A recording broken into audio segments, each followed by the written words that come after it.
الحمدللہ رب العالمین والعاقبۃ للمتقین والصلاۃ والسلام علی سید الانبیاء والمرسلین اما بعد اعوذ باللہ من الشیطان الرجیم بسم اللہ الرحمن الرحیم ام تریدون ان تسألوا رسولکم کما سئل موسیٰ من قبل ومن يتبدل الكفر بالایمان فقد ضل سواء السبیل صدق اللہ العظیم اللہم صل علی سیدنا و مولانا محمد معدن الجود والکرم وآلہ وصحبہ وبارک وسلم۔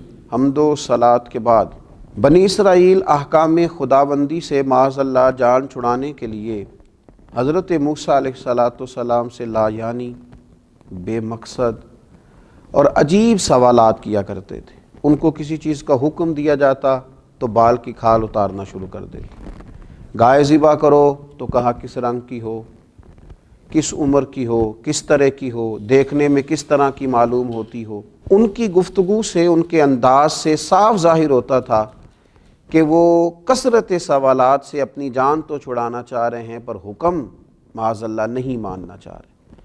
بنی اسرائیل کا چونکہ یہ طریقہ تھا تو جو لوگ مدینہ منورہ میں یہودی رہا کرتے تھے وہ بھی چاہتے تھے، اکساتے تھے مسلمانوں کو کہ وہ بھی نبی پاک صلی اللہ تعالیٰ علیہ وآلہ وسلم سے سوالات کریں۔ کثرت سوالات کے لیے اکساتے تھے۔ اللہ تعالیٰ نے قرآن مجید میں ان کی اس بات کا تذکرہ کیا اور کہا کہ ام تریدون ان تسألوا رسولکم کما سئل موسیٰ من قبل، کیا تم بھی اپنے رسول صلی اللہ تعالیٰ علیہ وسلم سے ایسے ہی سوالات چاہتے ہو جیسے اس سے پہلے حضرت موسیٰ علیہ السلام سے پوچھے گئے؟ اب قرآن مجید کا انداز دیکھیے، اس بات کا تذکرہ کرنے کے بعد کہ ام تریدون ان تسألوا رسولکم کما سئل موسیٰ من قبل، کیا تم بھی اپنے رسول صلی اللہ تعالیٰ علیہ وسلم سے ایسے ہی سوالات پوچھنا چاہتے ہو جیسے موسیٰ علیہ السلام سے پوچھے گئے اس سے پہلے؟ یہ بات بیان کرنے کے بعد اب انداز کیا اختیار فرمایا؟ وَمَن يَتَبَدَّلِ الْكُفْرَ بِالْإِيمَانِ، تو جس نے ایمان کو کفر سے بدل دیا، فَقَدْ ضَلَّ سَوَاءَ السَّبِيلِ، تو وہ سیدھے رستے سے بھٹک گیا۔ سوال پوچھنا برا نہیں، لیکن اپنے علم میں اضافے کے لیے پوچھا جائے، اپنی الجھن کو دور کرنے کے لیے پوچھا جائے، اپنی معلومات میں اضافے کے لیے پوچھا جائے، اپنے دینی اخلاقی امور صحیح طور پر سر انجام دینے کے لیے سوالات کیے جائے، لیکن بلا وجہ سوال کرنا، بغیر مقصد کے سوال کرنا، فضول ابحاث میں الجھے رہنا، اب تو یہ حالت ہو گئی ہے کہ دیکھنے سے یوں محسوس ہوتا ہے کہ معاذ اللہ شاید دین صرف بحث کے لیے دنیا میں آیا، اور کئی دفعہ تڑپ جاتی ہے طبیعت ان چیزوں کو دیکھ کر کہ ہر وقت بحث، ہر وقت بحث، ہر وقت کچھ چیزوں کو معاذ اللہ تختہ مشق بنا لیا گیا ہے۔ کب مسلمان عمل کرنا شروع کریں گے؟ اتنا سیکھا ہے تو عمل کب کریں گے؟ بہت بڑا یہ روحانی مرض ہے کہ انسان صرف بال کی کھال اتارتا رہے، پوچھتا رہے، عمل کا رستہ اختیار نہ کرے۔ اللہ کے پیارے رسول صلی اللہ تعالیٰ علیہ وآلہ وسلم نے فرمایا تمہیں میں جس چیز میں آزادی دوں مجھے چھوڑے رکھو۔ فرمایا تم سے اگلے لوگ انبیاء علیہم السلام سے زیادہ سوالات کرنے کی وجہ سے ہلاک ہو گئے۔ حضور سید عالم صلی اللہ تعالیٰ علیہ وسلم فرمانے لگے جس چیز کا میں تمہیں منع کر دوں کسی کام سے کرنے سے تو اس سے باز آ جایا کرو، اسے چھوڑ دیا کرو، اور جس کام کے کرنے کا حکم دوں جہاں تک ہو سکے اس پر عمل کرو۔ مقصود تو عمل کرنا ہے۔ صحابہ کرام علیہم رضوان فرماتے ہیں ہمیں نبی پاک صلی اللہ تعالیٰ علیہ وسلم نے 3 چیزوں سے منع کیا۔ ایک تو حضور نے ہمیں کیلو کال سے بحث و مباحثے کرنے سے منع فرمایا، ایک مال ضائع کرنے سے منع فرمایا، اور ایک حضور نے کثرت سے سوالات کرنے سے منع کیا۔ میں کہہ چکا ہوں ضرورت کے لیے سوال کیا جا سکتا ہے، آپ اپنی کسی الجھن کو دور کرنے کے لیے سوال کریں، کسی چیز کو سمجھنے کے لیے سوال کریں، اب جب سمجھ لیا تو اس پر عمل کریں، اور جب آپ کی تسلی ہو گئی ہے تو اب عمل کا رستہ اختیار کریں۔ کیا ساری زندگی مسلمان فقط بحث ہی کریں گے؟ کیا اپنا مزاج ہی اس طرح کا بنا لیں گے کہ ہم نے صرف الجھاؤ پیدا کرنا ہے؟ اور آج تو رواج ہو گیا ہے، الجھاؤ والی بات جتنی زیادہ کی جائے اتنا اسے پسند کیا جاتا ہے۔ اب کوئی انوکھی بات ٹٹول کے لائیں، آپ کہیں کوئی انوکھی بات میں کروں گا، کوئی نرالا فلسفہ بیان کروں، ذرا سب سے ہٹ کے چلوں گا، تو یہ آپ کے معروف ہونے کے لیے بڑا اہم سنگ میل ثابت ہوگا۔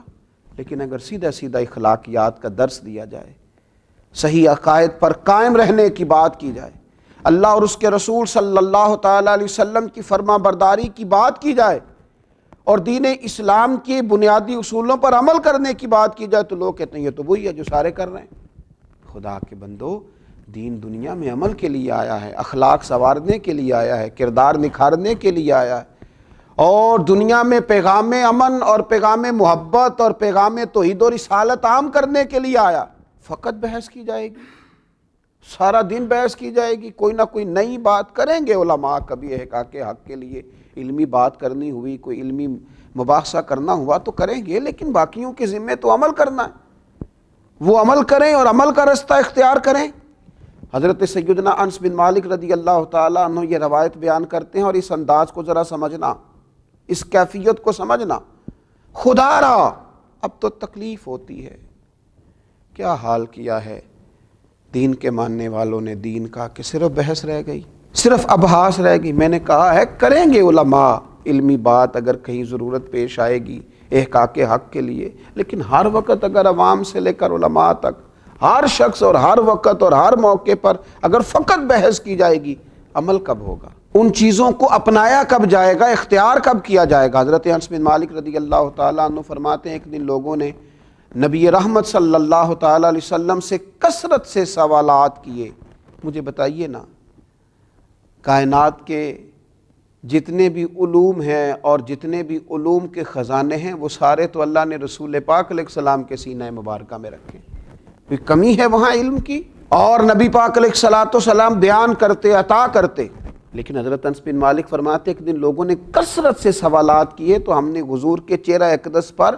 ناراضگی کے آثار دیکھے۔ چنانچہ نبی پاک علیہ السلام منبر پر بیٹھ گئے، فرمایا پوچھو جو پوچھنا ہے، کرو سوال۔ ایک شخص نے پوچھا میرا باپ کون ہے؟ فرمایا وہی جس کی طرف تو منسوب کیا جاتا ہے۔ ایک نے اپنے انجام آخرت کی بات کر لی کہ میرے لیے جنت ہے یا دوزخ ہے۔ حضرت انس کہتے ہیں ہم حضور کے چہرہ اقدس پر ناراضگی دیکھ رہے تھے، حضرت سیدنا فاروق اعظم رضی اللہ تعالیٰ عنہ اٹھے اور بڑے درد سے بڑی گزارش سے عرض کی، رضیت باللہ ربا وبالاسلام دینا وبسیدنا ومولانا محمد نبی ورسولا صلی اللہ تعالیٰ علیہ وسلم۔ حضرت عمر دست بستہ عرض کرتے ہیں یا رسول اللہ ہم بڑے راضی ہیں کہ اللہ ہمارا رب ہے، حضور ہم بڑے راضی ہیں کہ اسلام ہمارا دین ہے، ہم بڑے راضی ہیں کہ محمد عربی صلی اللہ تعالیٰ علیہ وسلم کو اللہ نے ہمارا نبی اور رسول بنایا، ہم بڑے خوش ہیں اس بات پر۔ تو فرماتے ہیں اس پر پھر اللہ کے محبوب نے فرمایا عمر بیٹھ جاؤ، اللہ تم پہ رحم فرمائے، اور یہ توفیق تمہیں ہی دی گئی ہے۔ کثرت سوالات سے حضور ناراض ہوئے۔ تو میرے عزیز یہ وہ والا کام ہے، کثرت سوالات اور بلا وجہ سوال اور بغیر مقصد کے سوال، جس سے تو حضور ناراض ہو جاتے ہیں۔ لہٰذا وہ سوال کریں، وہ بات کریں جس کی ضرورت ہے، ابحاث میں نہ الجھ جائیں۔ اللہ تعالیٰ امت مسلمہ کے لیے عمل کا رستہ آسان کرے۔ وما علینا الا البلاغ۔